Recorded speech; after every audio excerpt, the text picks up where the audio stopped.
baru viral adalah yang pedagang es teh. Dia tuh harus sehari mengajar katakanlah misalnya 10 jam atau iya. berapa.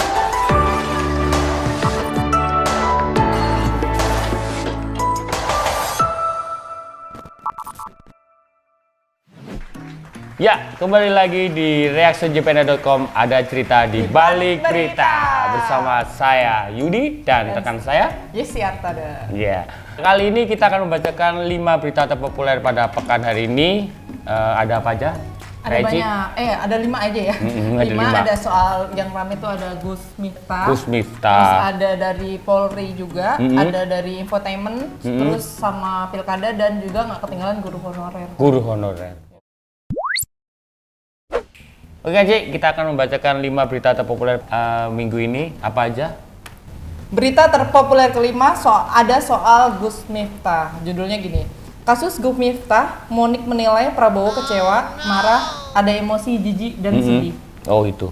Katanya gini, jadi Monik ini pakar gestur dan mikro ekspresi, namanya Monika Kumalasari, membahas ekspresi Prabowo Subianto saat menyampaikan pernyataan terkait pengunduran diri Miftah Maulana Habibur Rahman alias Gus Miftah dari jabatannya sebagai utusan khusus Presiden bidang kerukunan umat beragama dan pembinaan sarana keagamaan.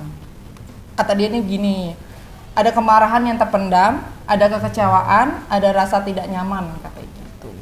Oh, ini yang terkait dengan kasus dia Iya, ngatain betul. penjual es teh itu ya? Iya betul, dia bilangnya, saya melakukan analisa dengan melihat distribusi emosi yang muncul, 2 emosi yang muncul dari ekspresi wajah adalah emosi jijik dan sedih. Soalnya kan Pak Prabowo di video sebelumnya juga kita tahu bahwa dia sangat respect sekali dengan para pedagang. Para pedagang iya, yang di ini ya ada salah satu video yang menyatakan bahwa dia sangat respect terhadap para pedagang-pedagang, khususnya apalagi ini yang baru viral adalah yang pedagang es teh di salah satu apa ya, itu apa sih yang akbar itu apa? Kajian. Itu? Pengajian akbar. Ya, betul.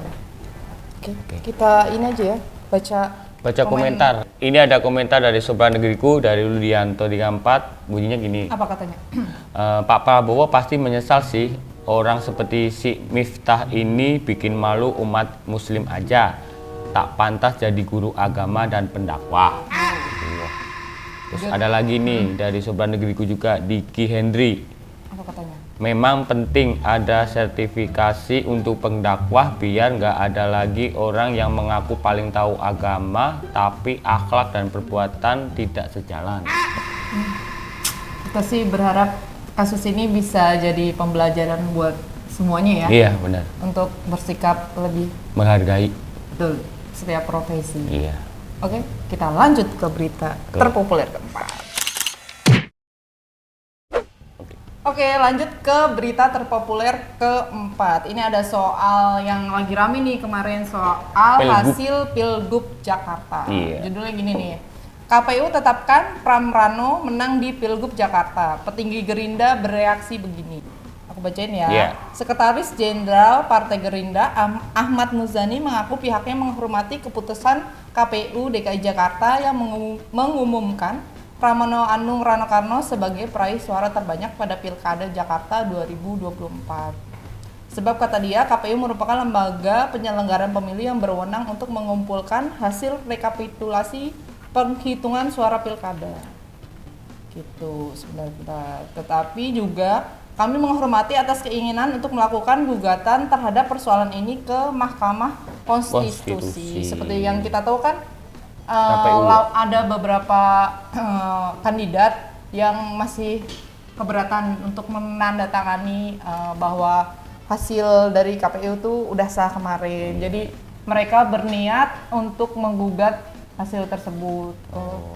Gitu. Yang ini ya. Pasangan nomor Ridho. Gitu guys. Oke, kita baca aja nih dari Sobat Negeriku, ada komen. Memang Mas Pram dan Bang Dul yang paling cocok pimpin Jakarta. Ridwan Kamil suruh kembali ke Jabar aja. Kalau ke Jabar kan rumahnya ya. Ada lagi nih dari Sobat Negeriku dari Kirmanta 57. Setidaknya solusi macetnya bukan dikasih psikolog di pinggir jalan ya guys. Ridwan Kamil nggak bisa menghandle daerah-daerah terpencil di Jabar. Masa iya kita mau menaruh harapan padanya? Kayak ini Iya, pada nyerang semua ya. kayaknya sobat negeriku yang komentar kedua ini pada ini ya, Iya. pada setuju bahwa Rano sama Bang Pram yang menang ya. Iya bener. Oke. Lo Mas Yud gimana? Kalau saya Dukung yang siapapun pemimpinnya nanti buat di Jakarta, yang penting bisa mengatasi macet, terus apa itu lowongan pekerjaan betul. dan kesejahteraan. Banjir apalagi banjir itu. Macet banjir itu udah itu aja sih. Dan aman-aman aja sih kalau yang menggugat ya, semoga Iya, bisa semoga. legowo Iya, karena legowo. ya namanya juga pemilihan ya, pasti ada yang kalah, ada yang menang, nggak bisa semuanya menang. Oke guys. Oke. Kita lanjut ke berita terpopuler ke Oke, kita sudah di berita populer ketiga, datang dari ini, masih Gus Miftah tapi yang sama Nikita. Oh, kenapa tuh? Ya, jadi judulnya gini Kak. Soroti candaan Gus Miftah, Nikita Mirzani ini sudah keterlaluan. Tuh. Jadi selebritas Nikita Mirzani menyampaikan rasa tidak nyaman dan kecewa terhadap ucapan Gus Miftah terhadap ini yang terkait dengan ini lawakan sama Yati Pesek. Oh, ya. Ya. Bukan sama yang Bukan kemarin. yang kemarin ya, ini Sengaja. efek dari yang iya. kejadian kemarin terus akhirnya merembet kemana-mana kan. Sip. Adapun Gus Miftah melontarkan candaan terhadap Yati Pesek yang dianggap sudah melewati batas. Ini sih sudah keterlaluan. Gus Miftah tulis Nikita Mirzani pada Jumat 16 Desember. Pada 6 Desember. Nikita menyayangkan candaan tersebut yang dianggapnya tidak pantas, terutama karena menyangkut martabat perempuan. Walaupun video lama, tapi kok gue sakit ya dengernya ini. Nggak lucu, lanjut ibu 3 anak itu. Ya itu sih, yang terkait yang video yang Tapi pedagang. masih Iya, tadi masih jadi kemana-mana itu. perilaku Apalagi video yang positif. lama, yang udah lama terus dibuka lagi, ya banyak beragam komentar. Oke, coba kita kulik dari komentar sobat negeriku nih, dari Nyai Bersatu. Bersatu Nyai guys, Bersatu, tidak bisa guys. dikalahkan. Kata gini, Apa? Nyai Nikmir yang suka ngomong kasar aja masih tahu tempat loh, nggak asal hina orang kata gitu. Lah ini guru agama mulutnya sekasar dan senista itu. Bukan kata saya ya, kata Nyai Bersatu. Terus satu lagi dari sobat negeriku, dari Fernadia Gira. Oleh karena itu tidak perlu terlalu mendewakan seorang yang mengaku paham agama. Ingat si Miftah ini hanya jualan agama untuk kepentingan semata. Oh, iya. Banyak banget ya yang Ya betul-betul. bikin story itu yang bilangnya lebih baik Jualan es teh dibanding jualan agama. Iya. Gimana menurut Kak Eci? Iya benar sih. Ya udahlah pokoknya gitulah, kita nggak mau ikut-ikutan. Kita mah damai-damai aja. Iya, damai-damai aja lah. Oke, kita lanjut ke berita terpopuler kedua. Oke, berita terpopuler kedua. Judulnya Apa itu, gini Kak? nih. Dipecat Polri, Aibda Robik diberi waktu 3 hari. Oh, Ini yang kasus kasus penembakan anak SMKN SMKN itu loh 4 yang di Semarang. Semarang. Iya. Kata gini, setelah diputuskan pemecatan tidak hormat atau PTDH, Aibda Robik Zainuddin juga ditetapkan sebagai tersangka penembakan terhadap Gama Rizky Nata Oktavandi, 17 tahun, siswa SMKN 4 Semarang.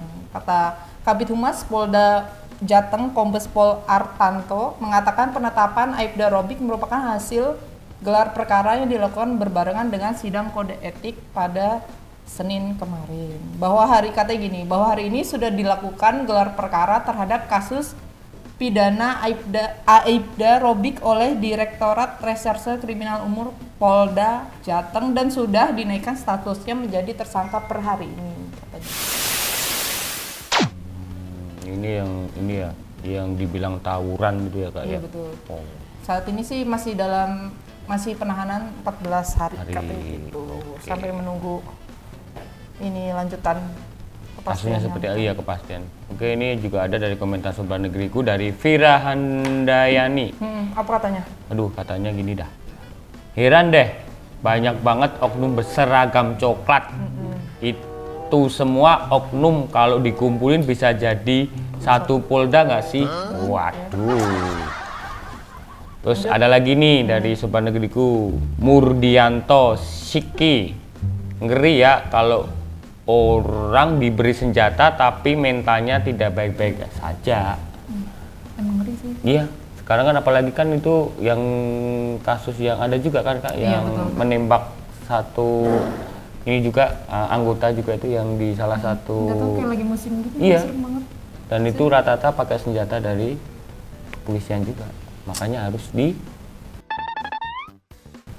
review lagi atau gimana lah untuk pihak kepolisian, apalagi Pak. Harus benar-benar turun tangan gitu ya langsung, biar nggak masalah-masalah kayak gini tuh ada lagi ntar penembakan lagi. Apalagi yang dikasih pemenang buat pegang senjata itu ya kan. Oke. Sip. Kita lanjut ke berita terpopuler Terakhir alias pertama. Oke Sobat Negeriku, kita sekarang udah di berita peringkat pertama terpopuler nih. Iya. Ada soal apa, Mas Jud? Ada soal guru nih. Wow, jadi gini judulnya. Mulai 1 Januari 2025 guru tidak perlu mengajar tatap muka 24 jam. Wah. Iya. Oh my god. Wow. Jadi ini artikelnya mulai 1 Januari 2025 beban guru secara administrasi berkurang banyak. Mereka tidak perlu lagi mengejar lonceng ke lonceng hanya untuk memenuhi beban tatap muka 24 jam sepekan. Ini setelah Kementerian Pendidikan Dasar dan Menengah atau Kemendikdasmen melalui Direktorat Jenderal Guru dan Tenaga Kependidikan atau GKT merilis pembaruan laporan kinerja guru, kepala sekolah dan pengawas sekolah. Mulai 1 Januari 2015, semua ASN guru, kepala sekolah, dan pengawas sekolah akan berkurang beban administrasinya. Sesuai arahan Pak Mendikdasmen, sistem laporan kinerja dibuat lebih sederhana, kata Dirjen GTK Kemendikdasmen Nuni Suryani saat memberikan laporan pada acara rilis pembaruan pengelolaan kinerja guru, kepala sekolah, dan pengawas sekolah di Jakarta Senin 9 Desember.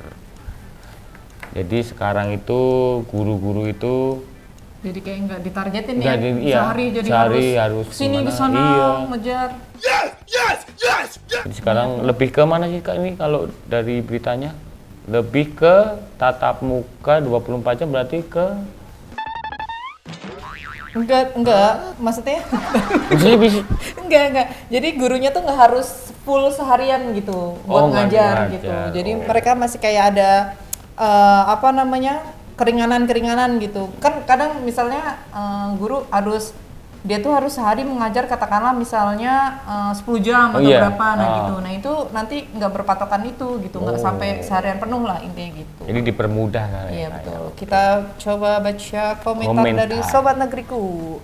Ada Burhanuddin katanya gini. Memuliakan guru adalah jalan terbaik menuju bangsa yang hebat. Cakep. Kalau ini ya komennya nggak terlalu yang kayak yang 1, 2, 3, 4 tadi. Terus ini ada Sobat Negeriku Yosifat Prodi katanya gini. Tolong guru-guru juga bekerja dengan benar, jangan setengah-setengah, terutama guru PNS. Setuju.